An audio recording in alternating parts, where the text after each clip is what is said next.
Beatriz Lemus, o sea yo. Siempre he dicho que cuando te preguntan quién eres es algo difícil de responder, porque hay muchos elementos que te hacen lo que eres. Pero bueno, tratando de simplificar eso, diría que Beatriz, o bueno, Bea como todos me conocen, es una joven venezolana, talentosa pianista, solista sinfónico, médico especialista en medicina física y rehabilitación, o bueno, dicho de otra manera, médico fisiatra, maestra de piano, con una condición neurobiológica llamada autismo, nivel 2, amante de la naturaleza, del clima lluvioso, los legos, los rompecabezas, leer, la comida italiana. Me fascinan las cosas que giran, tener alineados mis juguetes, soy dependiente de mis rutinas. Comprendo. Escribo y leo 4 idiomas, que son español, inglés, italiano y francés. Tengo apegos a mis ositos, tanto que los llevo a todas partes, hasta a mis conciertos, y lo siento en el piano. Hay una lista larga de situaciones que me dan ansiedad, pero la más importante, son todos esos eventos sociales. Quisiera vivir en Italia o en Francia, y mi sueño es tocar en las grandes salas de conciertos del mundo, con las mejores orquestas. Admiro fuertemente a mis padres, agradezco todo lo que hacen por mí. Y bueno, creo que eso define bastante bien quién soy. 3 años. Pero fue algo controversial, porque a pesar del gran compromiso que tenía, en esa época tenía una gran proeza, por así decirlo, que era mi innata habilidad para tocar el piano.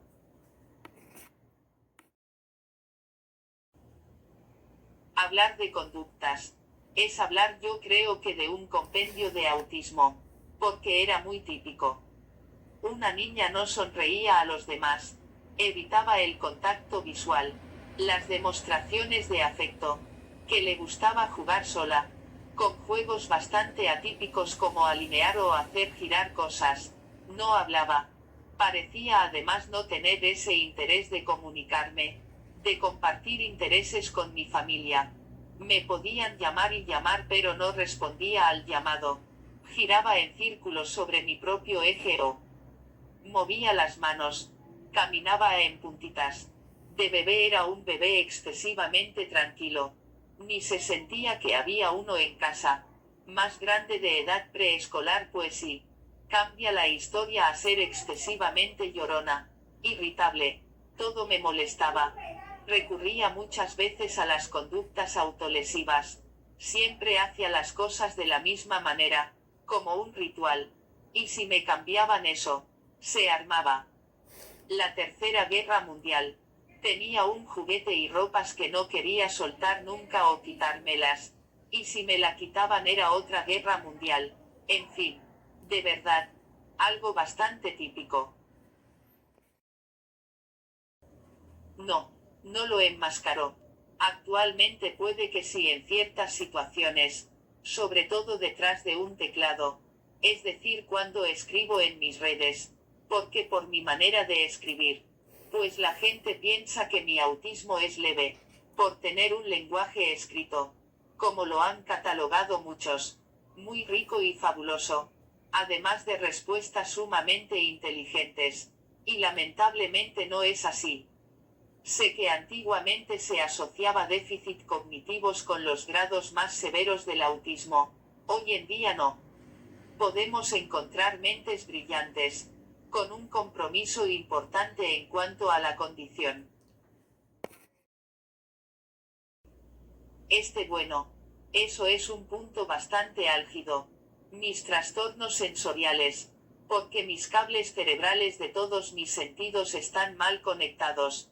O sea, no literal, así lo veo yo, porque tengo afectados los 7 sentidos.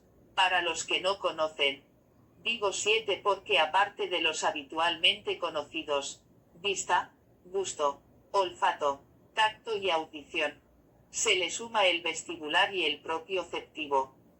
En los 5 primeros tengo una hipersensibilidad bárbara. En el vestibular es mixta la sensibilidad y en cuanto a la propiocepción soy hiposensible. ¿Qué siento? Pues dolor. Porque todos los estímulos que entran por mis sentidos están sobredimensionados. Cuando me sobrecargo, me dan dolores de cabeza intensos y vómitos. Y en cuanto a la propiocepción, como el registro es bajo, siempre ando con morados por todos lados porque me llevo todo por delante. Cuando toco piano es la parte más frustrante, porque muchas veces me hace equivocar porque mis manos no se ubican en el piano, además de que me da una sensación corporal que no sé definirla con palabras. Pero es bien desagradable, angustiante. Empecé a tocar pocos días antes de cumplir 3 años, por eso siempre digo que a los 3 años, pero fue bien extraño, porque nadie me había enseñado, fue como instintivo. Me senté en el piano y toqué piezas que había escuchado, y con aquella perfección, que fue en definitiva una sorpresa para mi madre, que fue la que me consiguió tocando.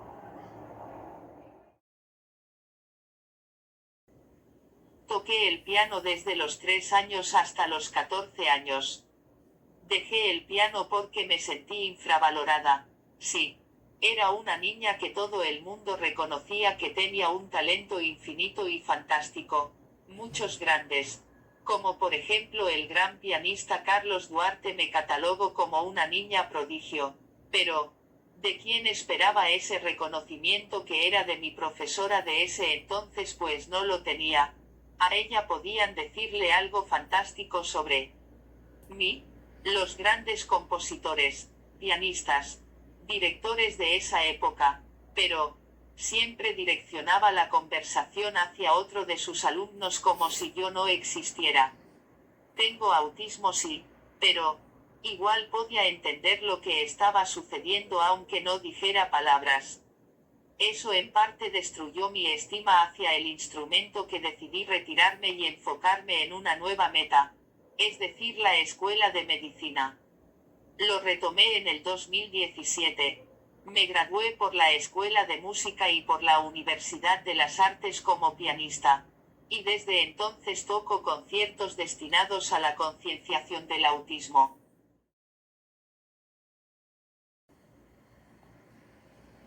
Como médico, es complicado.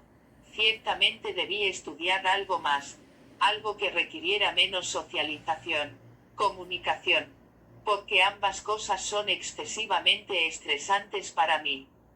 Aparte que muchas veces consigo algún estímulo que alborota mis trastornos sensoriales.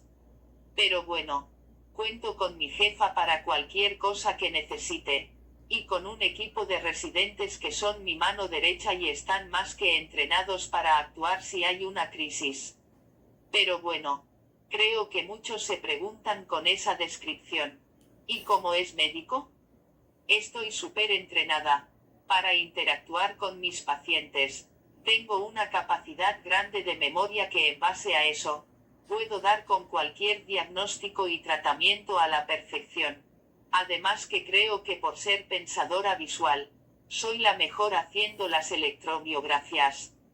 Así que tengo mi equilibrio de la parte oscura del autismo y la parte genial. No, no he sido ni soy una figura pública.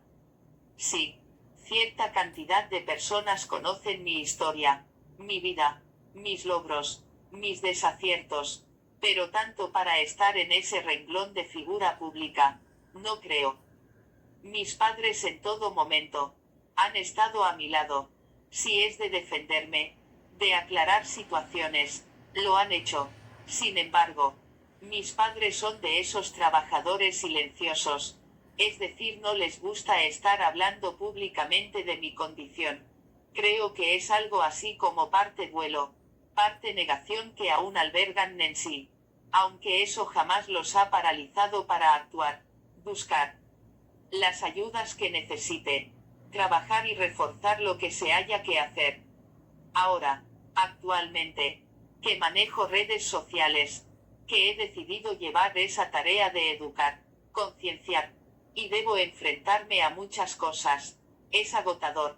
En Instagram opté por restringir comentarios y en Twitter ya se puede hacer lo mismo. Así que pues eso empecé a hacer. Suficiente es lidiar con mi día a día. Para lidiar con personas que agreden sin sentido. Que todo lo critican. Que todo lo juzgan. Que me sobrecargan de preguntas y eso lo único que me genera es un estado de ansiedad importante. A los padres. Tienen que aceptar a sus hijos tal cual son. Con sus deficiencias. Y con sus virtudes. Sin hacerse novelas en su cabeza. Ni andar en un constante. Es que yo quiero que mi hijo hable. O que mi hijo haga esto o aquello. No, señor. Deben aprender a que su hijo, tal cual es perfecto. No deben menospreciar sus dificultades, pero deben enfocar su máxima atención en que desarrollen sus talentos. Por otro lado, he visto a muchos padres que caen en la compasión y en el imposibilitamiento de sus hijos. Pobrecito mi hijo que es autista. Y usan eso como excusa para reafirmar que el niño por eso no cumple con sus deberes. Y no, señor. A sacarse ese chip de la cabeza. Si hay cosas que quizás no lleguemos a hacer nunca de la manera en que las hacen todo el mundo, pero tenemos nuestra manera de hacerlo. Y el autismo jamás debe ser una excusa para la irresponsabilidad. De más creo que está decir que siempre deben creer en sus hijos y hacérselo saber. Porque no hay nada más tranquilizante y gratificante que es haberse apoyado, amado y que nuestros padres creen en nuestro potencial.